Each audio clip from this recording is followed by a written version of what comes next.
3, 2, 1. Welcome back, everybody, to Cat Girl Film Podcast, episode number, I don't know. But today, we are here to see Bryce have a stroke. We will be talking about Brazil and The Incredibles. There's only one way to wake up Bryce. Sleeper mode activated. Alright, so we're talking about The Incredibles first. Yes. So, our first Pixar movie, and our only Pixar movie, I think. I think this is our first animated movie, too. No. Oh? What did we cover? My Neighbor Totoro. Right! We covered My Neighbor Totoro. Forgot about that. Yes. We have more Ghibli movies than we do Pixar movies. Yeah. But to be fair, there's also more Ghibli movies than there are Pixar movies. Not true. Is there not? Oh, God, no. Right, modern Pixar. Modern Pixar has pumped a whole bunch of movies out. Right, because they've been doing like one a year. Yep. But this is older Pixar. Yep. So which they took their time with. Yes. Well, I'll have some things to say about it a little bit. Alright, so The Incredibles. It is, I want to say maybe their fourth movie or fifth movie. It's very early on in Pixar's catalog. Yeah, I'm not familiar with the Disney timeline as much, so. Yeah, I'm not really that much either. I just know it came out in 2004, about 10 years after Toy Story, which I do know for certain that's the first Pixar movie to come out. First theatrical Pixar movie. Yes, theatrical. This is a superhero movie. Yes. It is very clearly heavily inspired off of, like, the 1950s, like, Flash Gordon-esque, like, style, superheroes. Mm-hmm. Which there's, like, a few eras of superheroes, but, like, the ones that this is definitely taking off of is the old Flash Gordon-esque ones. So this is, like, old black and white, TV, Saturday, serializations. Yeah, I can definitely see that.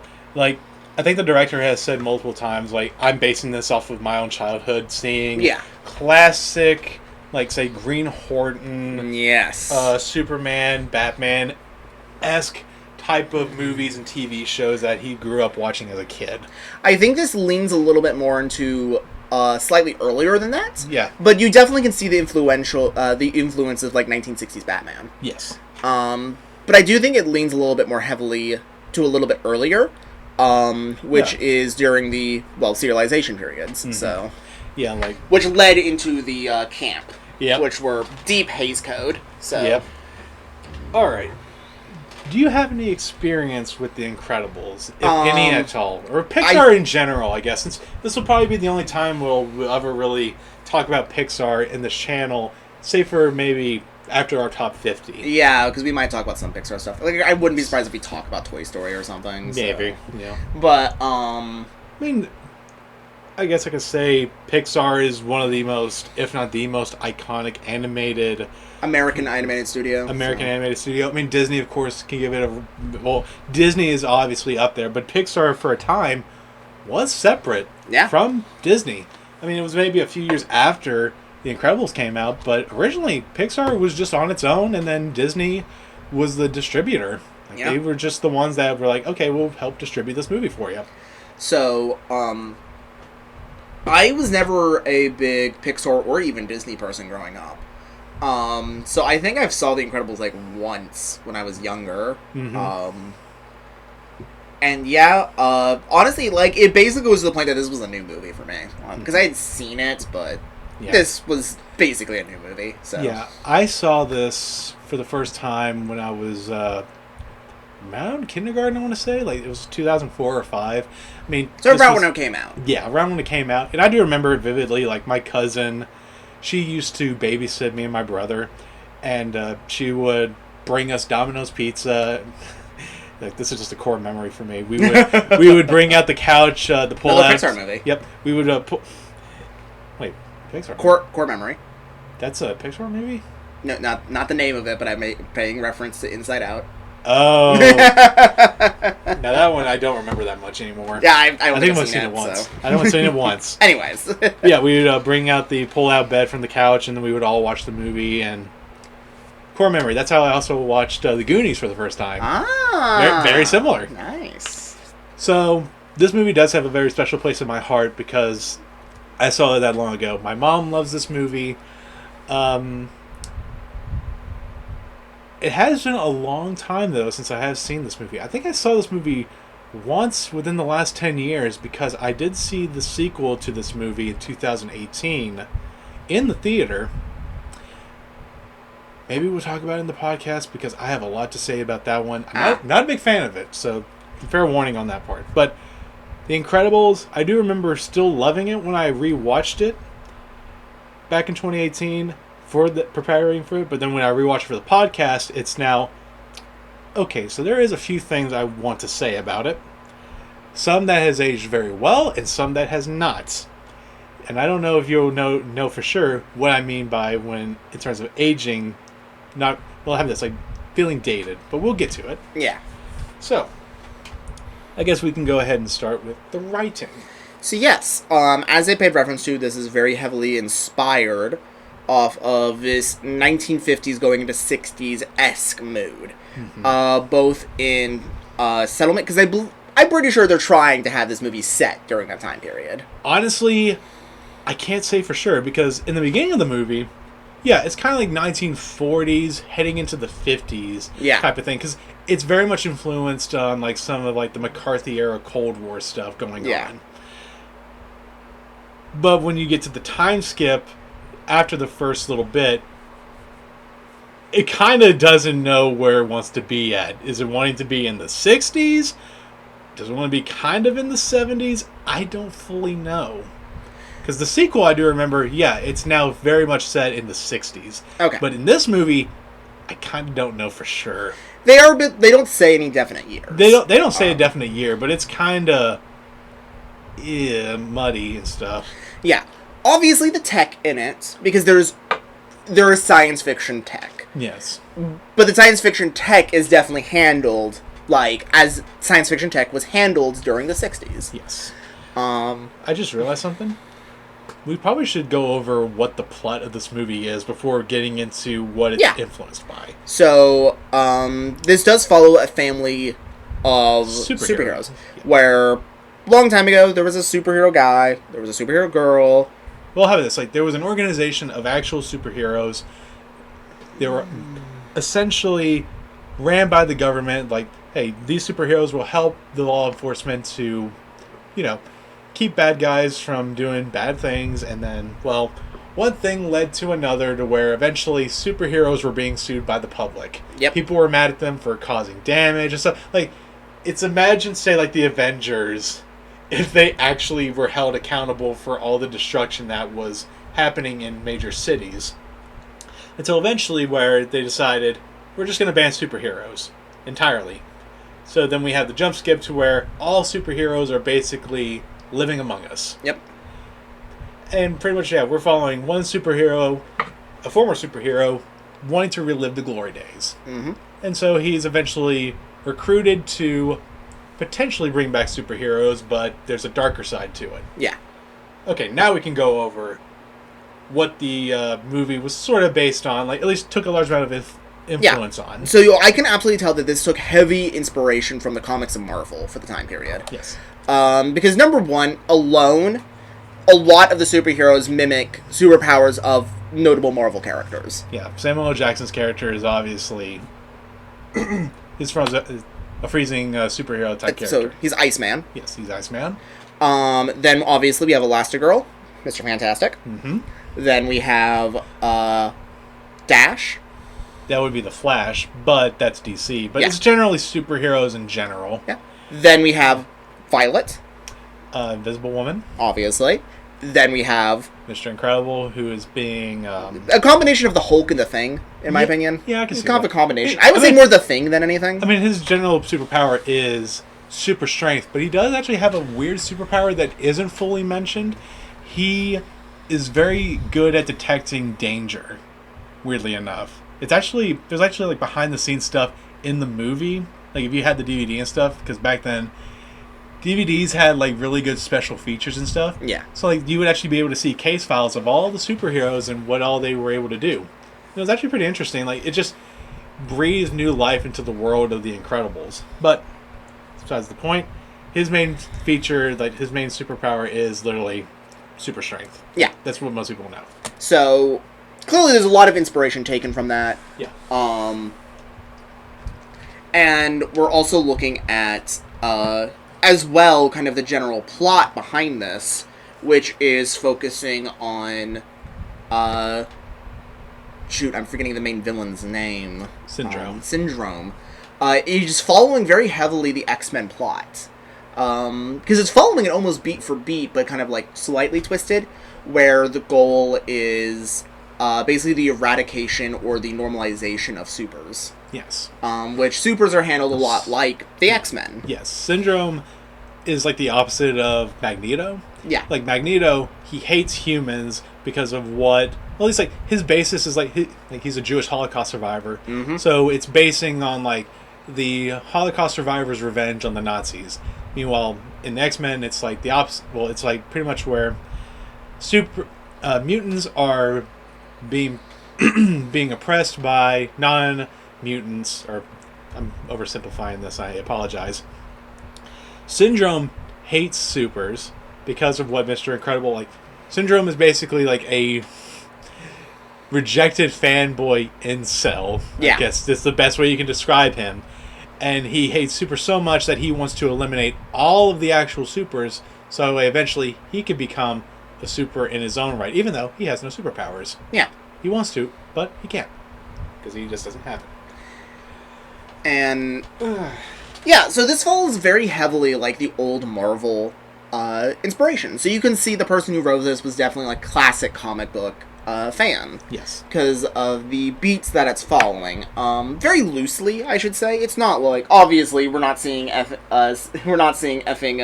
Syndrome controlling metal or anything like that. Yeah. So it's not like effing plagiarizing. No. But I mean, Syndrome, he designs a whole bunch of tech. Yeah.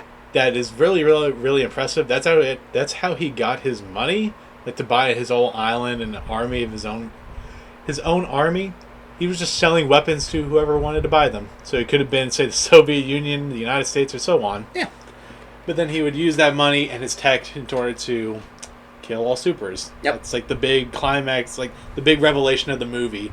Syndrome is essentially killing all the supers that he's able to find through the database of like, kind of like, it's like a database of, what was it? It's like a program that's basically like a witness protection agency. Yeah. But that's like the general story that's going through. If you've seen these kind of classic story beats and like these storylines, you kind of already know how the story goes. It's a very predictable plot. It's very simple. Yeah, like the main plot is that Mr. Incredible wants to relive the glory days, and he sees this opportunity to act like a superhero again. And well, yeah, it's just a very basic story of like recapturing your youth and stuff like that, but meanwhile you have actual responsibilities. Like, he's a father, he's got 3 children that he has to take care of, and he cannot, like, say, break character. Like, he has to live a normal life, or else, literally in the movie, he's basically, like, being told over and over again, you are the reason why we have to keep on moving. Yeah. But, a lot of the story here, it's predictable stuff, but that's not like a bad thing. No. I think like the main thing is like what drives the movie is not really the plot, it's mainly the characters. Yeah, this is a very character driven kind of thing. Like, so people love say Samuel L. Jackson's character, and they were wanting more of him. Yeah. He doesn't get that much screen time really. Yeah, no, he's definitely like a side character. So. Honestly, the most famous scene in the movie is between Frozone and his wife at the end of the movie. Yeah, that's a very famous quote. So. Where's my super suit? Honey, where is my super suit? Funny enough, I did not know this until I researched into the movie. Honey, that's actually her name. Ah! That is not a nickname. Because I noticed it in the beginning of the movie, Helen's character, like, Helen says, say hi to Honey for me, Lucius, and I didn't think anything of it. But then when I looked into the movie some more, I was like, no, that's her name. They actually were going to show her face and everything, but then they decided, nah, let's just have her be the voice and whatnot. And it just works out well enough. It's like, hey, it just keeps the plot going. Yeah. But, yeah, as I said, very simple plot, but it doesn't need to be complex. This is a kid's movie in the end of the day. Yeah, but one of the things that I liked about old Pixar, yes, they are kids' movies. Yeah. At the end of the day. But they are just enough more mature to where adults even can enjoy it. There's a reason why people really look back on Pixar movies and say, yes, they are for kids, but they are mature enough to where an audience, like adults, can really enjoy it. Like, people really love, say, for example, Monsters, Inc. insanely, like, to a high degree because, yeah, it's a kids movie, but adults can look back on it and it's like, dang, I remember being a kid. Well, that's just general nostalgia. Yeah. You can write... Well, nowadays, modern Pixar is very driven by nostalgia. It's kind of disgusting but like to this day, but... I don't think of that so much as an excuse because let's use the original Pokemon series as a thing. That was never intended for adults. Ever. That was clearly intended for kids. But adults watch it because they have so much nostalgia for it. Yeah. So, like, it doesn't... I would still say it has a good general appeal to audiences all around. I mean, Pokemon, yeah, it's for kids and whatnot, but still to this day, yeah, it's mainly driven by adults, but they grew up on Pokemon. Back then with Pixar, when they didn't have that whole name, like that recognizable name of like Pixar, it was just word of mouth of like people saying, no, these movies are good, like they're just not generic kids movies. Yeah. So that's why I'd say like it's not a perfect example of saying like, oh, Pixar is Pokemon because of the nostalgia factor. No. People really did back in the day hold Pixar in high regard. Yeah. They actually did show a willingness to not just be a generic kids movie studio. Yeah. I mean, I don't think they really have it today, but you can make that case now, like, yeah, they are driven mostly by nostalgia or for toys. Yeah. But the one thing I will give it that it does escape the kids aspect, because it's so easy to just kind of make general kids media. Mm-hmm. There is darker themes to the movie. Yeah, literally, like, they literally say, if you're not careful, they will kill you. Yeah. And they have guns and stuff like that. They literally shoot these guns, and they're trying to kill kids. The adults feel like genuine adults and don't feel like simplified characters for a kid to watch. They feel like genuinely experienced people. Mm-hmm. So it is able to actually escape that general kids media, because I don't feel it's as fair to be like, oh yeah, there's nostalgia power. Because, yes, everything can be fueled heavily by nostalgia power. That's why I brought up Pokemon. Yes. Pokemon's one of the best examples I have of nostalgia power. Particularly the TV series.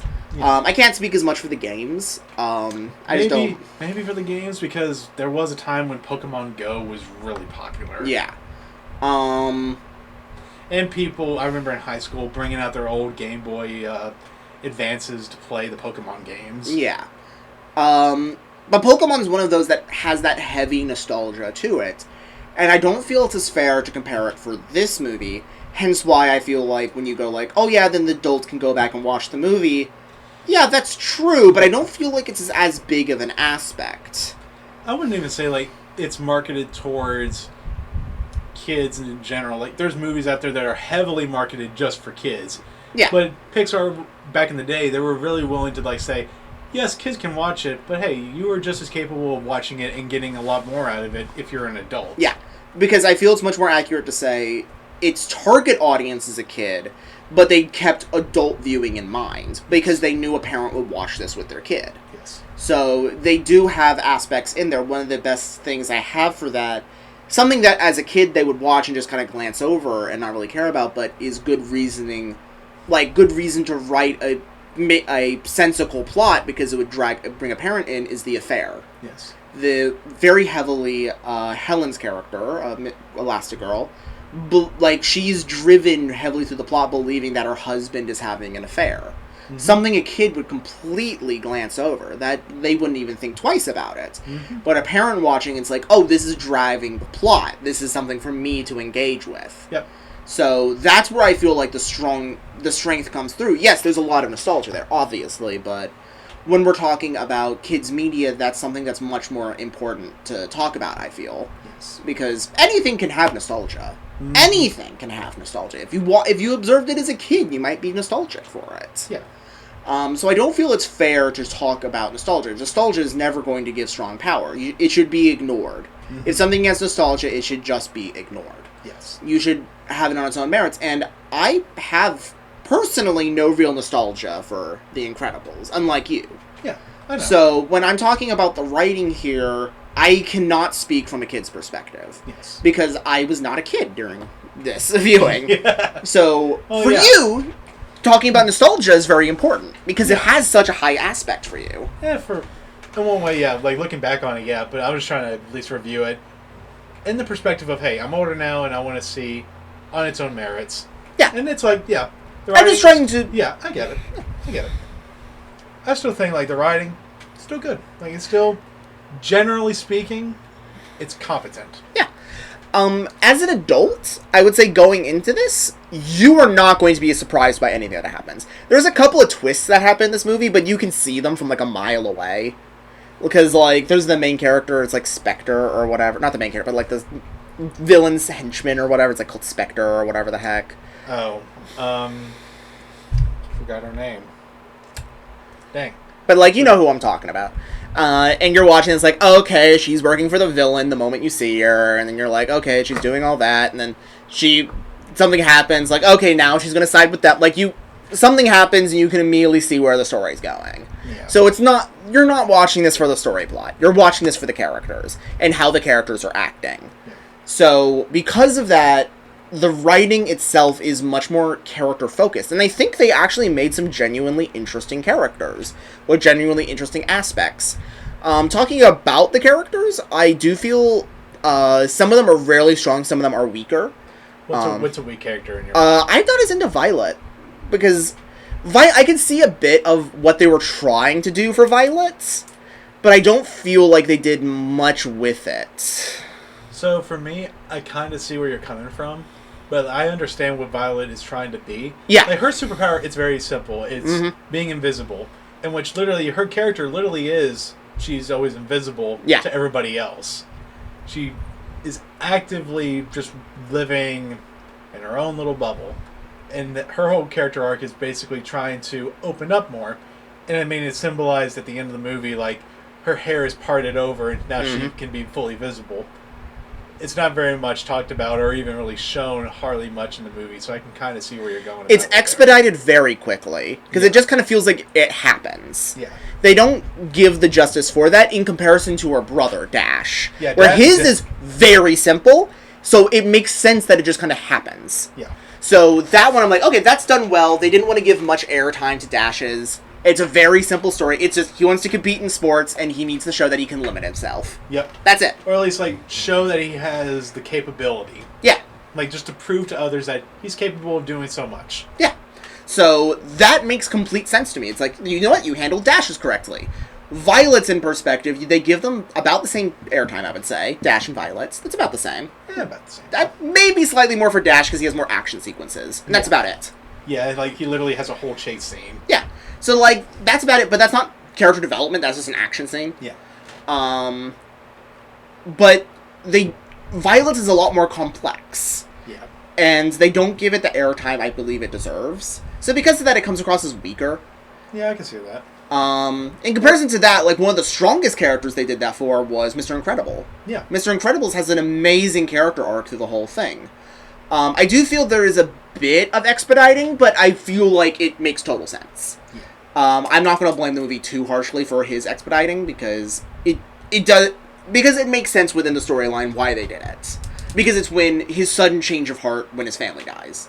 So, it's like, okay, I can completely understand that change of heart and it changing the character. Yeah. But it does feel expedited, but also it's a short movie, so they kind of need to do that kind of stuff. So, writing-wise, I would not say it's the best. It's mostly has its strength in its characters. I can see that. The story is very simple. How it handles the characters, some of which are kind of like, I mean, it's not the best, but I'm not going to be like, it's awful. Like, Violet's itself is just kind of like, it's not the worst I've seen a movie handle a character. Weirdly enough, I saw this circulating online.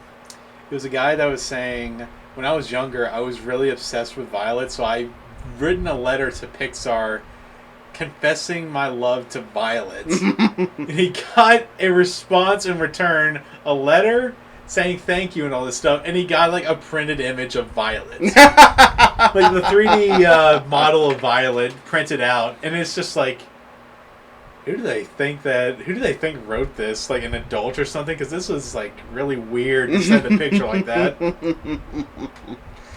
But yeah, Violet's number one fan right there, I guess. Maybe he saw what we didn't see. He saw the whole character arc. Yeah, he has some fan fiction. AO3. Oh god. But yeah, that writing wise, it's not the standout for the movie in my opinion. Okay. All right. So acting. I do feel like we're getting into voice acting here. Yes. So a lot of this is going to be a lot of the acting is actually kind of halved here because in acting it comes in two parts. It comes in voice and it comes in physical. When you move over to animation, you remove half the load off the actors. Yeah. That's just kind of a nature of what happens. So we're going to be totally talking about voice acting, and it's fine.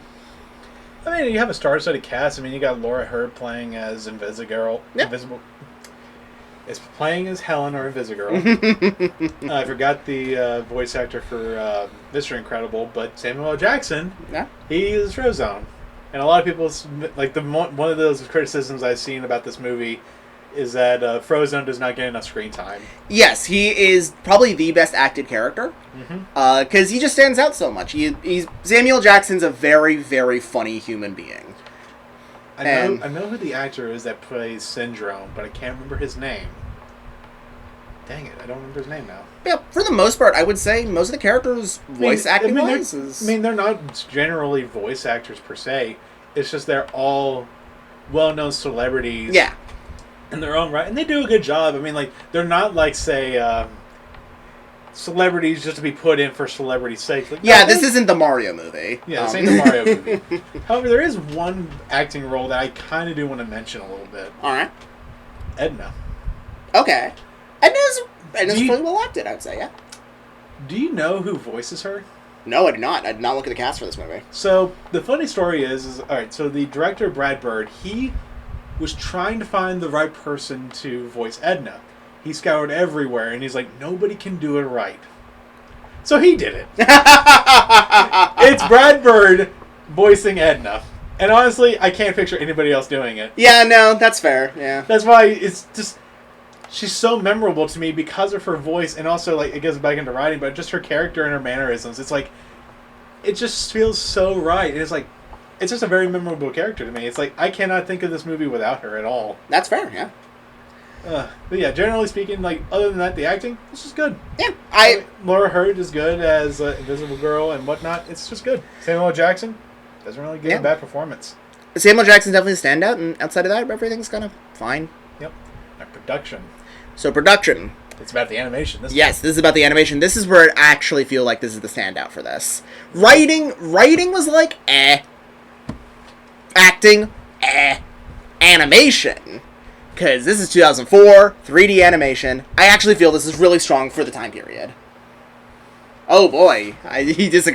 Yes. Oh! So I'm a little bit of the opposite. I find that the writing is a lot better in some aspects that are a little bit more subtle, especially whenever you watch it in a second viewing. Because I remember picking up some certain things that I was like, oh, that's actually pretty clever in some spots. But production, when I remembered, oh yeah, this movie came out in 2004. Oh my god, yeah, it definitely did came out in 2004, because it feels like they did not let this movie cook in the oven nearly long enough. I disagree, actually, because we're looking at the same time period as, like, Shrek or Hoodwinked. Hoodwinked does not exist. Okay, to be fair, Hoodwinked was made on a very shoestring-esque budget. And yeah, Shrek, yes, it came out during that whole time period of, like, hyper-realism. It is spoofing that whole fantasy aspect. Yes, I know. So, where I feel like... So this is getting a bit into design. A little bit. The design, I would say, the character designs are really good. Yeah. I like the character designs a whole lot. I just mean the general animation itself, I feel like it needed to be cooked more into the oven. There are some scenes that I can think of a little bit, like when Helen was talking on the phone with Bob while she was giving Jack a bath. I thought that could have been used more in the oven. Because there are some spots that are like the textures are just not there yet. Maybe I'll try to find the clip that I'm talking about and I'll show it to you and what I'm talking about. Because when I watched this movie, it was like, it feels like I can see it coming out in 2004 because it feels not fully rendered yet. Yeah, so there is weaknesses in material rendering, I will say, because there are... I mean, material rendering was not really big yet until maybe the late 2000s. Yeah, because, fun fact, if you don't know about material rendering, this is like the big reason why Toy Story was Toy Story. Yes. It was made with toys, because material rendering, they couldn't really render material skin very well, so they rendered plastic instead. Yeah, and it worked. Heck, I remember seeing Toy Story a couple years ago, and I did not know this, but for the kids in Toy Story, they just took Andy's model, like the kid Andy, the main kid character, they just pretty much replicated him for like his friends whenever they had him over for a birthday party. It all looked the same, but they changed the color of their shirts. That sounds about right. So I was like, this is really funny. But no, like, for like The Incredibles though, this was like their first movie where they featured mainly human characters. So it was just like, I'm fine with like the designs and stuff, but it just felt like... That's why I'm saying... That's why I'm saying... felt like it needed more time in the oven. That's why I'm saying that this is really strong, because this is one of the first movies to depict humans in animation 3D. Yeah, it's solid, but it's just like... But looking back at it now, it's like, oh boy. So I will agree. The technology wasn't fully there yet, but it was a good step in the right direction. Yeah, at least. I will agree. Material rendering, like you can see this a little bit, like whenever a character gets wet, they don't know quite how to material render water. Yeah, that's very obvious. Like you can see this whenever characters are swimming. I feel it's most evident after the plane crash. Actually, yep. That they don't know how to render water yet. There's a weakness with that. Mm-hmm. They just don't know how that interacts with skin. Yeah. However, with that said, I don't view that as so much as a downside. I kind of do in a sense, but it isn't a massive deal breaker. I mean, it's not on the levels of, say, Food Fight, for example. Oh, God, no. Food Fight's like bottom of the barrel. Like, actually, Food Fight would have came out probably maybe a year or two after The Incredibles. Yeah, it would have came around the same time, yeah. Because if it followed along what it originally planned to do, it would have followed on that point. But, yeah, I'm in the opposite on that camp with you. It's like... I'm comparing this to other movies that depicted humans at the time. Yes. Which was like Shrek. And like, there's a reason why I bring up Hoodwinked. Yes, it was low budget, but it's one of the few animated movies that featured humans. 3D animation movies that featured humans at the time. I think Shrek did a better job at animating humans, though. Like, if you're talking about a realism aspect, yeah, I mean, for example, Fiona, she looks like an actual person. I could see it. But still, I felt like it needed more time in the oven. It's not terrible, but it's like... The reason why I also mention this is predominantly with design. So when I say animation is the strength, it gets into design. Yes. Because clearly the design came from comic books. Yes. Where they designed these characters to look like they exist in a comic book character. Yep. Especially with their body proportions. Mm-hmm. And you see that kind of stuff a lot with more 2D animation. And it does have a hyper-stylized look. It's actually, in design-wise, the closest thing I can actually give comparison to that did 3D animation styles is Team Fortress 2. Yeah. And it's very similar stylizations in 3D animation at the time, which it does a relatively good job of being able to adapt that time period and style for 3D. And they do it enough that each of the characters are very recognizable, which the silhouette alone is very good. Yeah. Which is where the strength of that style comes from, is silhouetting. Yep. My biggest problem with it is they actually don't use it a lot. Yeah. A character's on screen and they do a thing, and it's not a downside. It just feels like almost over-designed. Like, where they designed for worst case scenario. You want to talk about over designing? The design for the characters of The Incredibles, like all of them, so much better and like subtly designed and like does fit like what their supers are. If we ever get to see The Incredibles 2, you're gonna think, oh my god, this is overly designed for certain new characters, and maybe one day we'll do this. But I'm serious, like that was like my first notice. I was like, oh my god, they are... What the fuck? But yeah, I like the designs for the most part in The Incredibles. Like, everybody fits to what they need to be. I mean, like, Mr. Incredible, for example, he's huge on the top, but he's very small on the bottom because, big muscle guy. Dash has a exact same design as the Heavy in Team Fortress 2. Yep, they're following along with that philosophy. Yeah, so you can see, like, the reason why I bring up Team Fortress 2 is, number one, I know you know it, and number two, most people who are watching are going to know what the people in that game look like.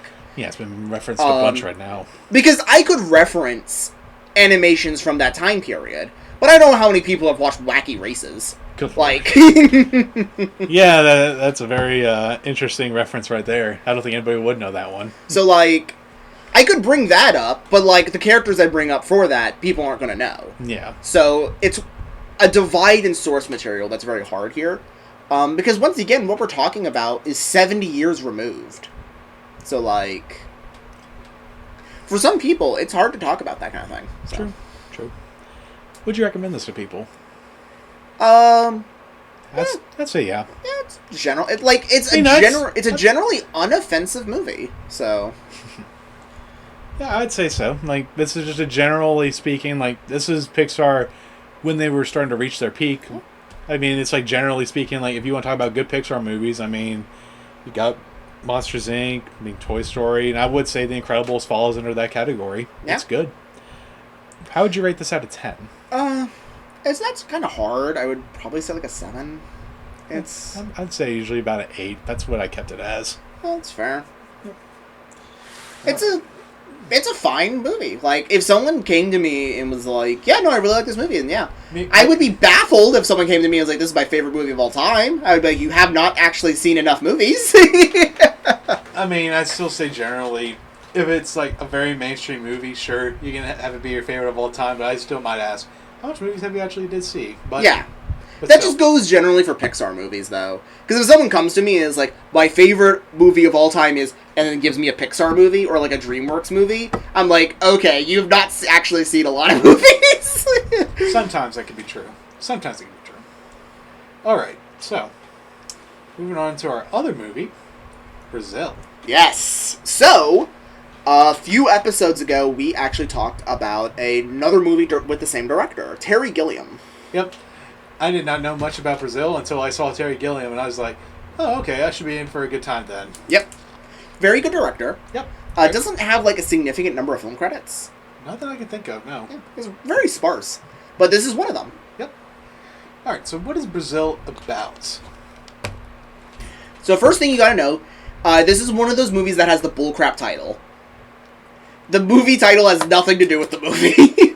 Yeah. This is kind of the poster child of... Every once in a while, you'll come across a movie with a title that has absolutely nothing to do with the movie.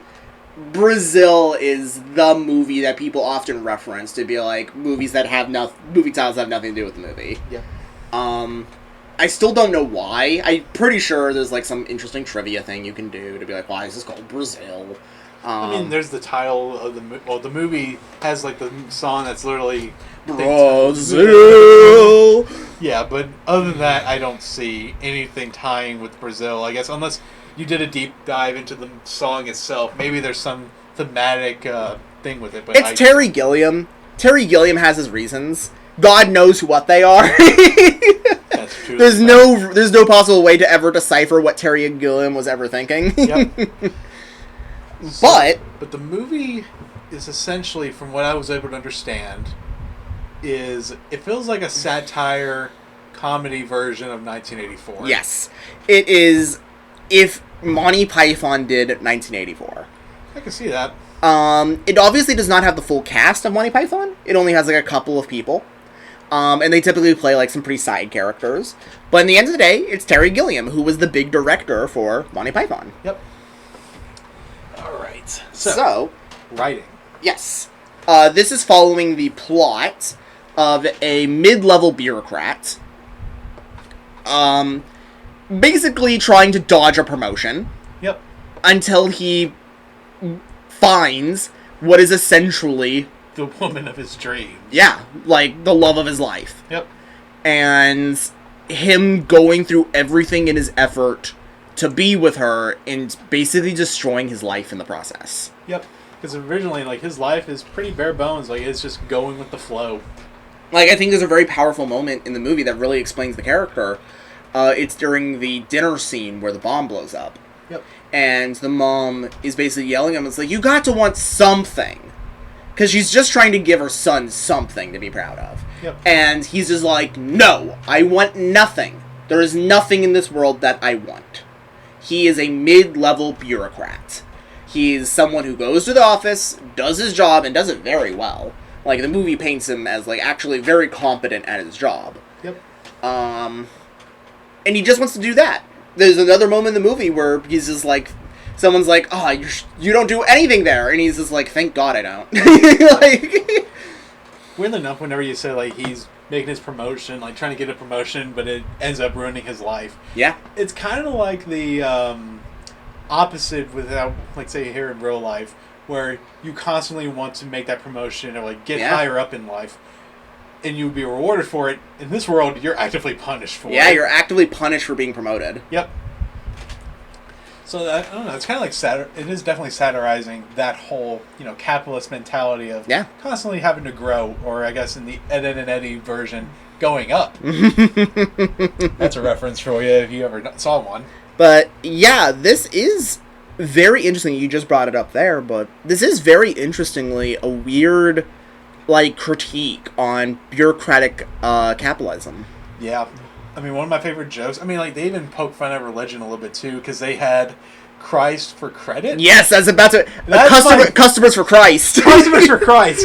I loved that joke so much. Yeah, that background joke, I love that background joke. I was going to bring it up. I will be honest, there wasn't various things in this movie that made me die hard laughing, except for that one little bit. Like, this movie is generally funny. Yeah.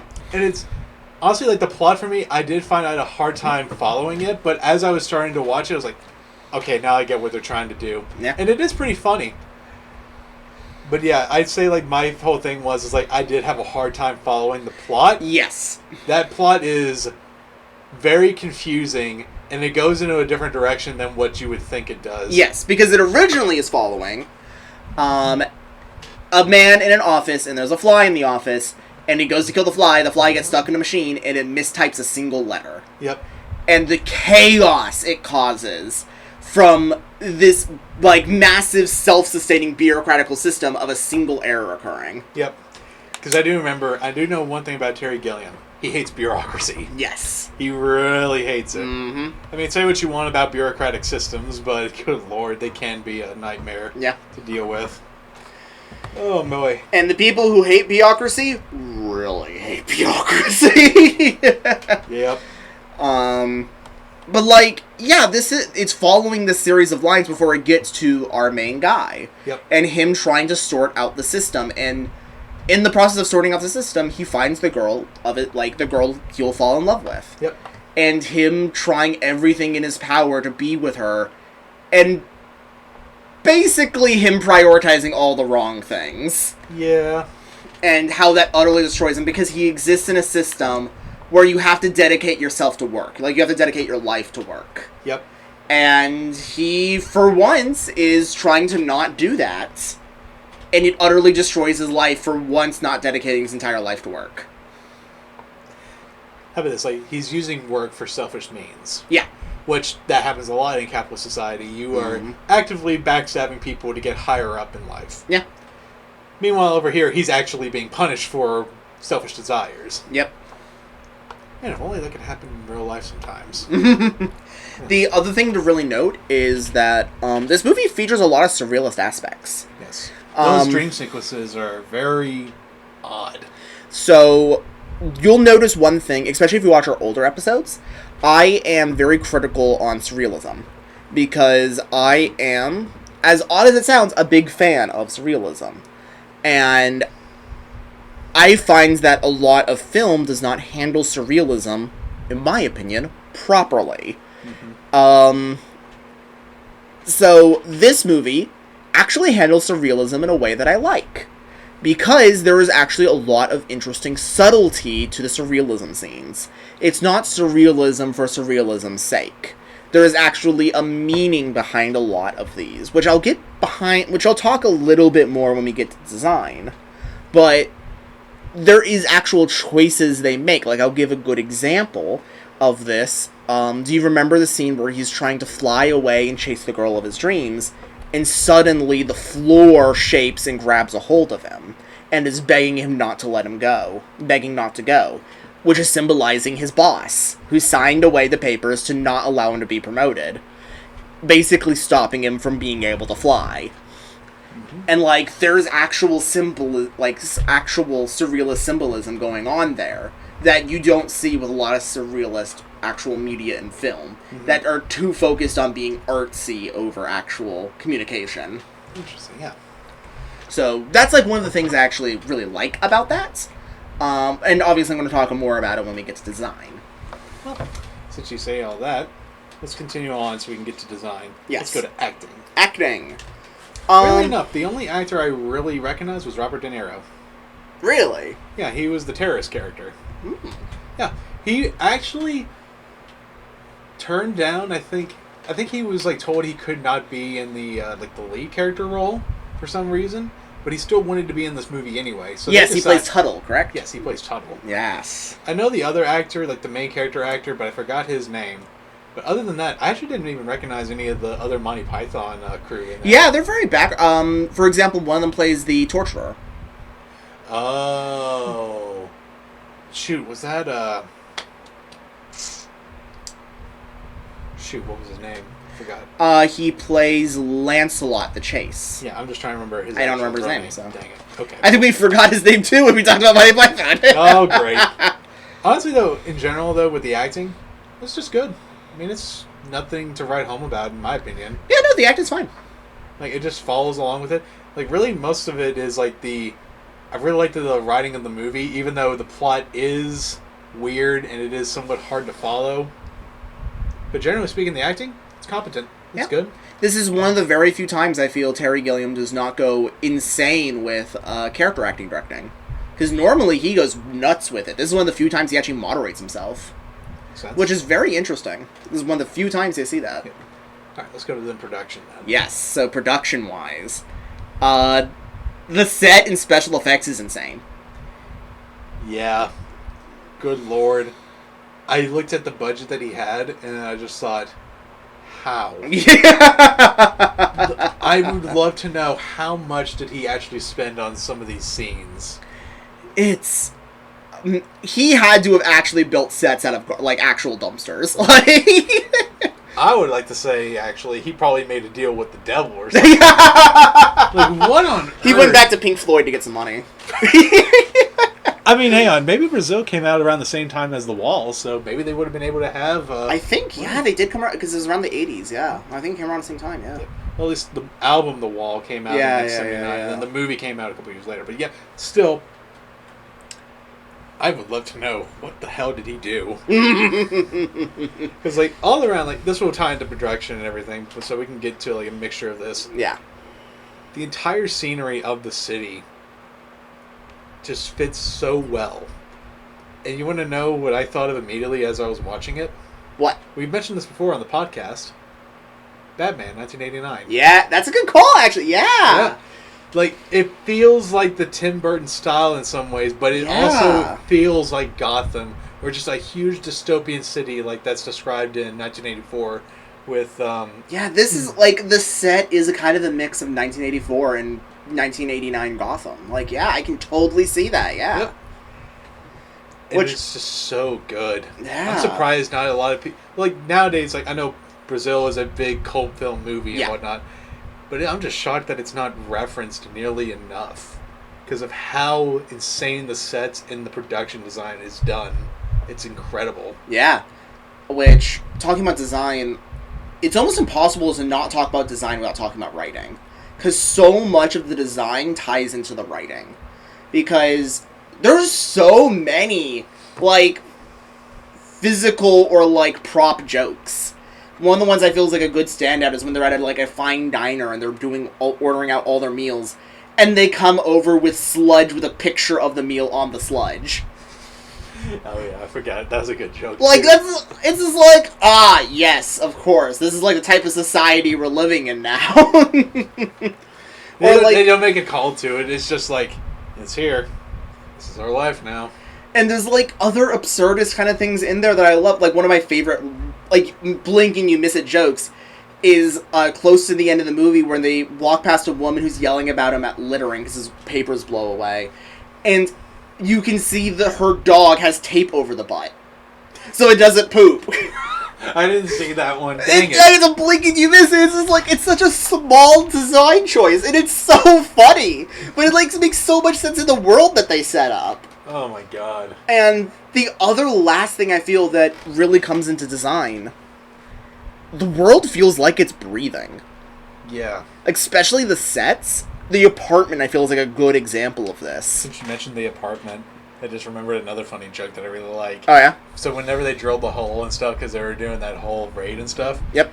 Then you had the guys that were immediately after trying to patch up the hole, and it just goes right through, and they're like... Oh, I love the line right before that, though. What? Because they go, Central Services never makes mistakes, and they put the thing and it falls right through. And then they just say, oh, they must have changed up onto the metric system on us. Yeah, they must have changed the metric. It's just like... It's so clever. The writing is so good.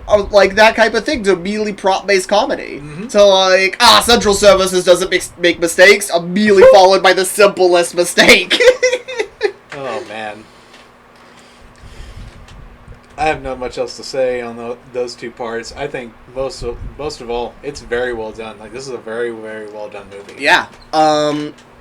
There is no better example of the design than the apartment.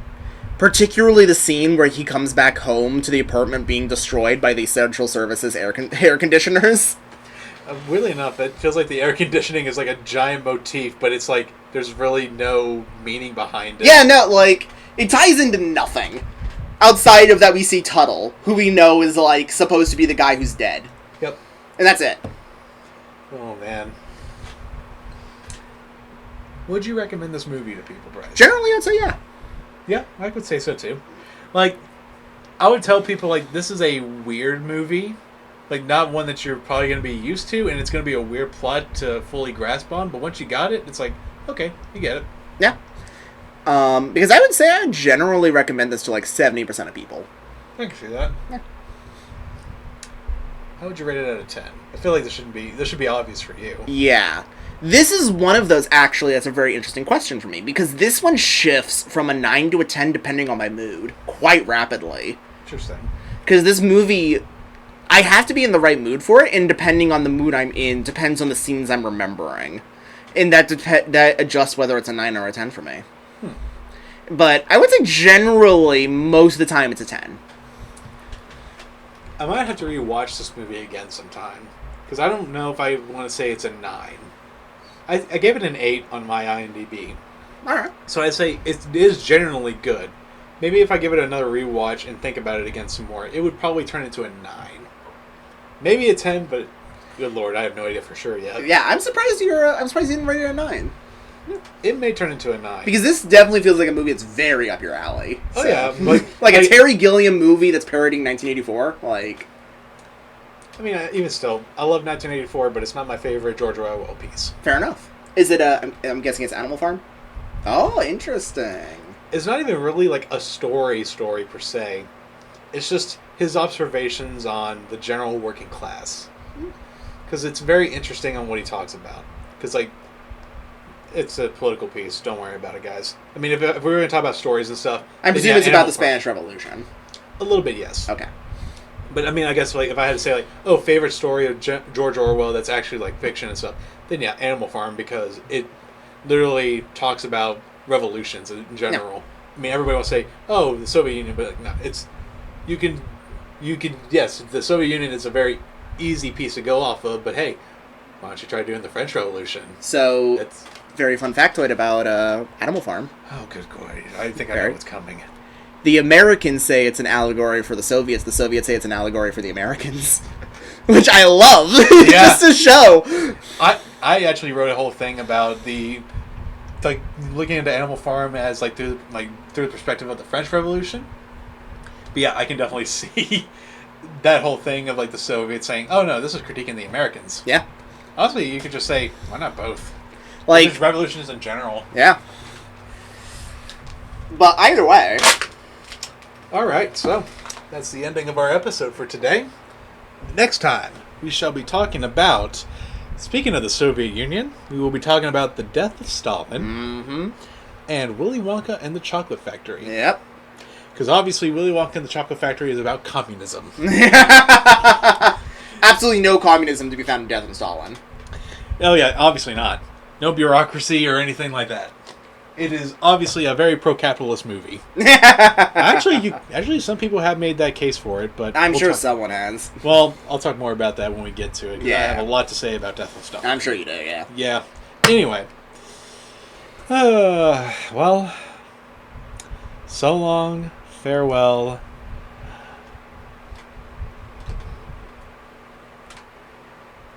I guess he's screwing off.